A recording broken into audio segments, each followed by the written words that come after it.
गरीब का दाल चावल। मुन्नी 21 साल की अनाथ लड़की है। अपना पेट पालने के लिए वो कचरे में से बोतल जमा करके कबाड़ी को बेचती है। मुन्नी के पास पक्का घर नहीं था, वो झोपड़ी में रहती है। बारिश के मौसम में उसके घर में पानी आ रहा था। अचानक से तेज आंधी आई और उसके घर की छत उड़ गई। परेशान हो गई हूँ मैं।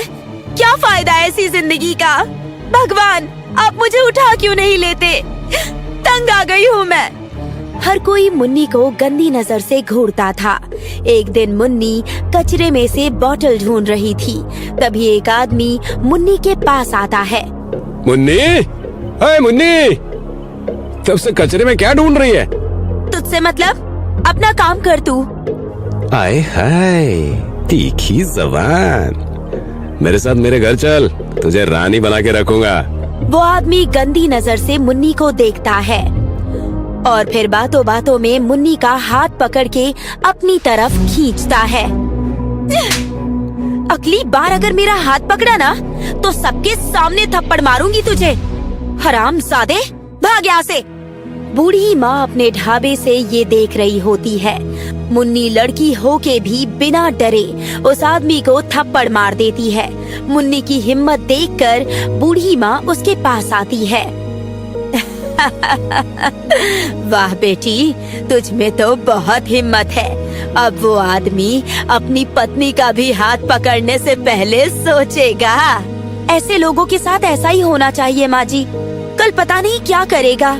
हाँ बेटी, पर तू कचरा क्यों चुनती है? अनाथ हूँ ना मैं, अपना गुजारा करने के लिए ये सब करना पड़ता है मुझे। और इसी बात का फायदा ये लोग उठाते हैं। राह चलते छेड़ना, बुरी नजर से देखना। अगर मेरा भी परिवार होता तो ऐसा नहीं होता मेरे साथ। मेरी भी कोई औलाद नहीं है। अब से तू यहीं मेरे साथ रहेगी, एक परिवार की तरह। क्या सच में? हाँ, अब से ये ढाबा जितना मेरा उतना ही तेरा है। मुन्नी बूढ़ी माँ के साथ उन्हीं के ढाबे पे रहने लगी। हर दिन ढाबे की साफ सफाई, झाड़ू पोछा और खाना बनाने में बूढ़ी माँ की मदद करती थी वो। क्या खुशबू आ रही है। क्या फायदा ऐसी खुशबू का जब लोग खाना खाने आते ही नहीं हैं। सब लोग उस बड़े होटल में खाना खाने जाते हैं। इस ढाबे में तो कोई भी आता ही नहीं है। बूढ़ी माँ, सब आएंगे। वो कैसे? शायद लोग बोर हो गए हैं वही दाल चावल खा खा कर, इसीलिए कोई नहीं आ रहा है। मुझे तो ज्यादा कुछ बनाना भी नहीं आता। तुझे आता है? हाँ, अब से खाना मैं बनाऊंगी। मुन्नी ने दाल चावल की जगह खट्टी दाल और मिर्च वाले चावल बनाए। मुन्नी के खाने की खुशबू बाहर तक आ रही थी। खुशबू इतनी अच्छी थी कि बूढ़ी माँ से रहा नहीं गया और वो एक प्लेट में खाना परोसकर खाने लगी। अरे वाह मुन्नी, क्या दाल चावल है। मुझसे तो रहा नहीं जा रहा है, थोड़े और दे देना। हाँ हाँ, अभी देती हूँ। ऐसे ही घूमते घूमते 4-5 लोगों का ग्रुप उनके ढाबे पर आता है। कहिए, क्या दूं? यहाँ का स्पेशल खाना क्या है वो दे। थोड़ी जल्दी दे, पेट में चूहे दौड़ रहे हैं। अभी तो खट्टी दाल और मिर्च वाले चावल हैं। जो भी है जल्दी दे दो। मुन्नी ने उन्हें खट्टी दाल और मिर्च वाले चावल दिए। सब लोग बड़े चाव से खाना खाने लगे, जैसे कई दिनों के भूखे हो। उन्होंने दोबारा खट्टी दाल और मिर्च वाले चावल मंगवाए। इस खाने के सामने तो बड़े बड़े होटल का खाना भी फेल है। अब से मैं यही खाना खाने आऊंगा। हाँ, मैं भी। दोनों बहुत खुश होते हैं। तुम्हारी वजह से मेरा ढाबा फिर से चल पड़ा है बेटी। धीरे धीरे उनके ढाबे पर लोगों की भीड़ बढ़ती गई। लोग दूर दूर से खट्टी दाल और मिर्च वाले चावल खाने आने लगे। क्या स्वाद है, मजा आ गया। लोगों की बढ़ती भीड़ के साथ मुन्नी का काम भी बढ़ गया। मुन्नी ने एक लड़के छोटू को काम पर रख लिया और दूसरी तरफ बड़े बड़े होटल वालों का नुकसान हो रहा था। उन्हीं में से एक था विवेक। इनके खट्टी दाल और मिर्च वाले चावल की वजह से हमारा होटल बंद ना हो जाए। कुछ ना कुछ तो करना पड़ेगा। विवेक मुन्नी के ढाबे पर नजर रखने लगा। कितने कस्टमर्स आते हैं, कौन कौन ढाबे पर काम करता है, सब कुछ। एक दिन विवेक छोटू को रास्ते में रोक लेता है। ओ छोटू, जी कहिए, आपको मेरा नाम कैसे पता है? तेरे बारे में मुझे बहुत कुछ पता है। छोटे से घर में रहता है, तुझे बाइक खरीदनी है, पर तेरे पास उतने पैसे नहीं है। आपको मेरे बारे में इतना कैसे पता? ये सब छोड़, तुझे बाइक चाहिए ना, मैं दिला दूंगा। उसके लिए तुझे मेरा एक छोटा सा काम करना होगा। विवेक ने छोटू को पॉइजन की छोटी सी शीशी दी। तू चुपके से खाने में ये डाल देना, डर मत, इससे कोई मरेगा नहीं। किसी को पता चल गया तो? किसी को कुछ पता नहीं चलेगा। तुझे बाइक चाहिए या नहीं? हाँ हाँ। छोटू चुपके से खट्टी दाल में वो केमिकल मिला देता है। लोगों की भीड़ हर दिन की तरह भरी हुई थी। सब लोग जहर वाला खाना खा लेते हैं। खाना खाने के थोड़ी देर बाद लोगों की तबीयत खराब होने लगती है। सब लोग उल्टियाँ करने लगते हैं और विवेक तुरंत फूड ऑफिसर को वहाँ बुलवा लेता है। हमें कंप्लेंट मिली है, आपके खाने में पॉइजन मिला है। क्या? नहीं सर, मैं अपने खाने में कोई मिलावट नहीं करती हूँ, आप चेक कर लीजिए। वो तो हम करेंगे ही। फूड ऑफिसर रसोई घर में चेक करते हैं।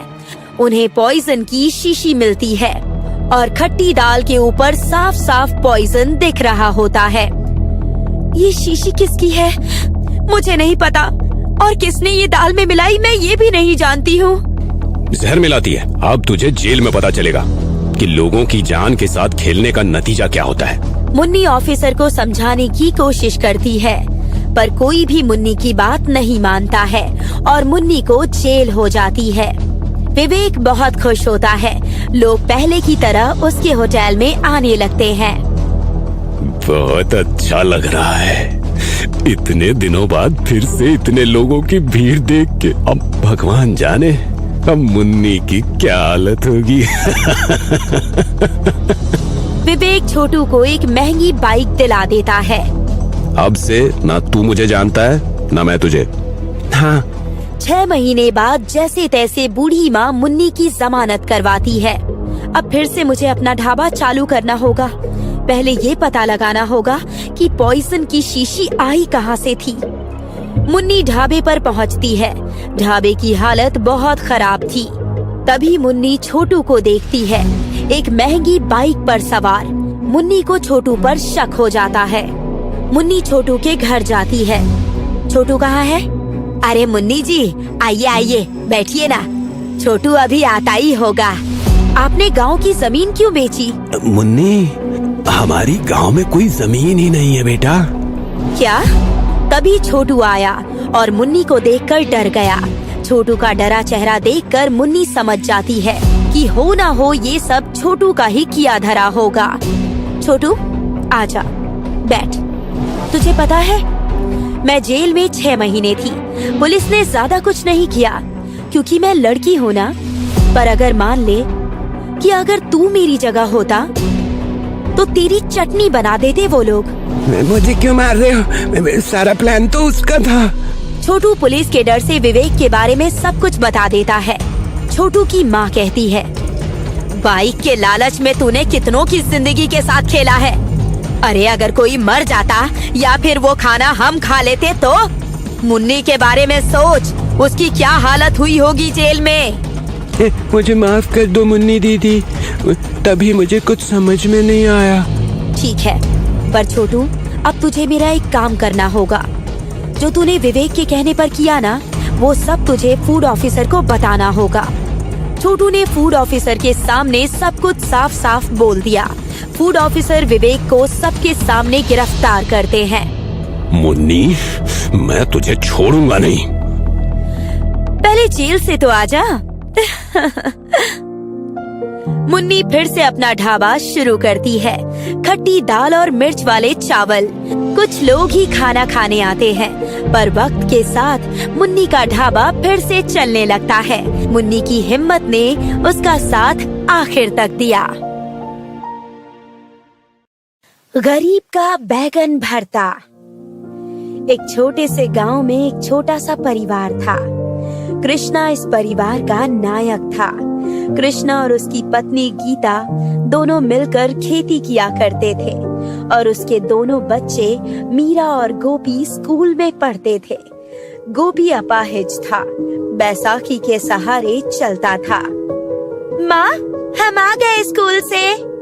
अच्छा है, क्या हुआ? तेरे छोटे भाई का मुंह क्यों लटका हुआ है? आज स्कूल में एनुअल स्पोर्ट्स डे की बात हो रही थी और इसी बीच इसके दोस्त इसके अपाहिज होने का मजाक उड़ाने लगे। अच्छा बेटा, तू बोल, किसने तुझे क्या बोला? अभी जाकर उसके कान पकड़ती हूँ। आज तो तू उन लड़कों के कान पकड़ लेगी, लेकिन आगे क्या? क्या हर वक्त तू अपने बेटे के साथ होगी? तो इसका मतलब क्या उन लड़कों को छोड़ दूं? कृष्णा गोपी के पास गया। बेटा, तेरी जिंदगी में अक्सर ऐसे लोग आएंगे जो तेरी कमजोरी पे तेरा मजाक उड़ाएंगे। अब ये तुझ पर है कि तू उनकी बातें सुनकर उदास होगा या उन्हें मुंह तोड़ जवाब देगा या बस उनकी बातें अनसुनी करेगा। पर पिताजी, अगर बातें अनसुनी कर दी तो वो लोग फिर से चिढ़ाएंगे। चिढ़ाने दो। अगर उनकी बातें तुम्हें लगे ही ना, तो इससे बड़ी उनकी हार नहीं होगी। गोपी बेटा, ये महत्व नहीं रखता कि लोग तेरे बारे में क्या सोच रहे हैं। महत्व ये रखता है कि तू खुद के बारे में क्या सोच रहा है। जी पिताजी। कृष्णा की बात सुनकर गोपी के चेहरे पर मुस्कान आ गई। अगले दिन कृष्णा और गीता खेतों में काम कर रहे थे। अब तक गीता मुंह फुलाए बैठी थी। क्या हुआ? कुछ नहीं। अब बोल भी दे। कब तक बात मन में रखेगी? मेरे बेटे के अपाहिज होने पर लोग उसका मजाक उड़ाते हैं और आप है कि मुझे हमेशा दबाते हैं। मेरा मन तो था कि उन लड़कों की अच्छे से पिटाई करूं मैं। बस, मार तो मैं भी सकता था उन लड़कों को, पर इससे गोपी की परेशानी का हल नहीं हो सकता है। हाँ, वो तो है। अच्छा, डॉक्टर साहब ने कहा था कि वो नकली पाँव लगवा सकते हैं गोपी को, जिससे कि वो चल सकता है। हाँ, बात की थी मैंने उनसे, पर बहुत पैसे लगने वाले हैं। 20,000। हमारे तो रोज 2 वक्त के खाने की भी परेशानी है। अब भला 20,000 रुपये कहाँ से लाएंगे? हो जाएंगे।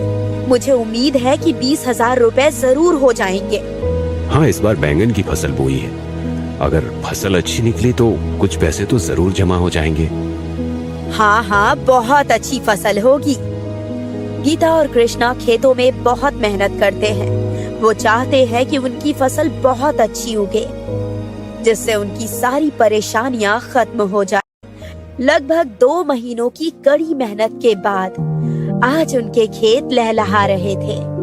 बैंगन की फसल वाकई में बहुत अच्छी हुई थी। इस बार भगवान ने हमारी सुन ली। हाँ, बहुत अच्छी फसल हुई है। मैंने व्यापारी को बुलवाया है। देखते हैं कितने पैसे मिलते हैं। भगवान करे कि इतने पैसे मिले जिससे न सिर्फ हमारा घर चले, बल्कि गोपी को नकली पाँव भी मिल जाए। उम्मीद तो यही है। कृष्णा बैगन की कटाई करने लगा और गीता घर चली गई। कुछ देर बाद व्यापारी वहाँ आया। अरे वाह, बैंगन की फसल तो बहुत अच्छी हुई है। हाँ सेठ जी, बहुत मेहनत जो की है। लगभग कितना किलो है बैगन? 100 किलो होंगे। ठीक है। अब बाजार में बैगन 10 रुपये किलो है। 100 किलो के 1,000 रुपये। बस इतना ही? अब जो दाम बाजार में चलेगा वही दूंगा ना। ये बैगन है भाई, सोना नहीं। पर ये तो बहुत कम है। देखो भाई, अगर तुम्हें जमता नहीं है तो बोलो, वरना गांव में बैंगन बेचने वालों की कोई कमी नहीं है। कृष्णा को व्यापारी का दाम बहुत कम लग रहा था। नहीं नहीं सेठ जी, मैं किसी और को बेच दूंगा। अच्छा, इसे तुम्हारी मर्जी। व्यापारी वहाँ से चला गया। कृष्णा मायूस होकर घर लौटा। क्या हुआ? व्यापारी नहीं आया क्या?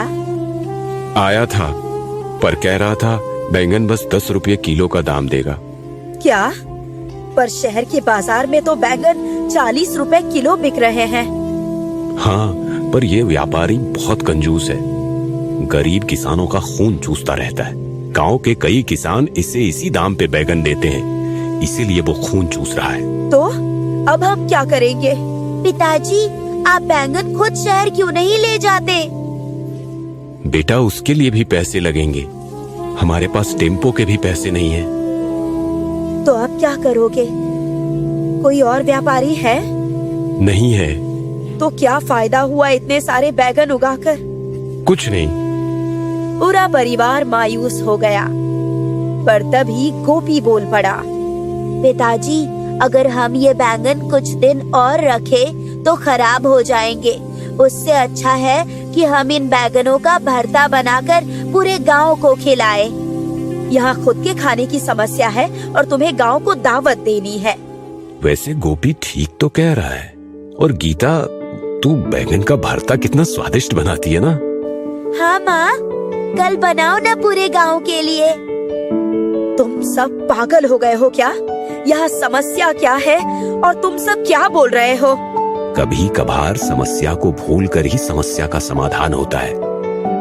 तुम बनाओ बैगन का भरता पूरे गांव के लिए, हम सब तुम्हारी मदद करेंगे। ठीक है। अगले दिन गीता और उसका पूरा परिवार बैगन का भरता बनाने में जुट गया और मीरा पूरे गांव को दावत देने चली गई। अरे काका, आज हमारे घर बैगन के भरते की दावत है, आप जरूर आना। हाँ, आऊंगा भाई। मौसी, बैगन के भरते की दावत है, जरूर आना। हाँ, आती हूँ। जब तक मीरा गांव को दावत देकर घर लौटी, तब तक बैंगन का भरता तैयार था। अरे मीरा, अब तू फटाफट रोटियां बना, गांव वाले कभी भी आते होंगे। ठीक है माँ। कृष्णा का पूरा परिवार खाना बना रहा था और कुछ ही देर में खाना तैयार था। और कुछ देर बाद गांव वाले आना शुरू हो गए। सब एक पंगत में बैठे थे। मीरा सबको बैगन का भरता और रोटी परोस रही थी। गांव वालों ने बैगन का भरता खाना शुरू किया। अरे वाह, क्या स्वाद है, मजा आ गया। हाँ दीदी, ऐसा बैगन का भरता तो पहले कभी नहीं खाया। बहुत ही स्वादिष्ट है। पर ये दावत है किस खुशी में कृष्णा? खुशी में नहीं, गम में। क्या मतलब? मैंने और मेरे परिवार ने 2 महीने मेहनत करके 100 किलो बैंगन उगाए थे, पर व्यापारी बैंगन का दाम 10 रुपये किलो दे रहा था। उससे क्या होगा? रखे रखे बैंगन खराब हो जाएंगे। इसीलिए सोचा इनका सही उपयोग करूं और कम से कम गांव वालों को एक बार स्वादिष्ट खाना खिलाऊं। सोच तो तुम्हारी बढ़िया है कृष्णा। मेरे पास तुम्हारे लिए एक सुझाव है। क्यों ना तुम सब मिलकर गांव में बैंगन का भरता ही बेचो। हाँ, बहुत बिकेगा। इतना स्वादिष्ट बैंगन का भरता तो कभी खाया ही नहीं है। क्या हम सच में ऐसा कर सकते हैं? क्यों नहीं? चाहो तो मेरी नुक्कड़ वाली दुकान ले लो। मुझे तुमसे कोई भाड़ा वाड़ा नहीं चाहिए। जब तुम्हारी कमाई अच्छी हो तो जो तुमसे बन सके वो दे देना। ये सुनकर कृष्णा अपने परिवार की ओर देखने लगा। एक नई उम्मीद की किरण जगी थी। 2 दिन बाद कृष्णा और उसके परिवार ने मुखिया जी की दुकान में अपना बैंगन के भरते का ढाबा खोल लिया। 1 प्लेट बैंगन का भरता देना। ये लीजिए भैया। पहले ही दिन से उनका ढाबा चल पड़ा। लगभग 1 महीने में ही उन लोगों ने 10,000 रुपए कमा लिए थे। कृष्णा और उसका परिवार बहुत खुश था, लेकिन उनकी खुशी कल्लू से देखी नहीं गई। कृष्णा के ढाबे की वजह से उसका होटल ठप हो गया था। इसलिए कल्लू ने आधी रात को कृष्णा के ढाबे में चोरी की और सारे पैसे लेकर भाग गया। अगली सुबह जब गीता और कृष्णा ने ये देखा तो वो दंग रह गए। हे भगवान, ये क्या हो गया? किसी को समझ नहीं आ रहा था कि ये कैसे हुआ। पर फिर कृष्णा के बेटे गोपी को एक सुराग मिला। उसे एक चाबी मिली। पिताजी, ये चाबी जिस किसी की भी होगी उसने ही हमारे ढाबे में चोरी की है। कृष्णा ने वो चाबी मुखिया जी को दिखाई। शायद मैं जानता हूँ ये कौन है। चलो मेरे साथ। मुखिया जी सारे गांव वालों को कल्लू के होटल ले गए और उस चाबी से कल्लू के होटल का ताला खुल गया। मतलब कल्लू ने मेरी दुकान में चोरी की? हाँ। गांव वाले कल्लू को पकड़ लाए और सबने मिलकर उसे बहुत पीटा और तब कल्लू ने अपना गुनाह कबूल कर लिया।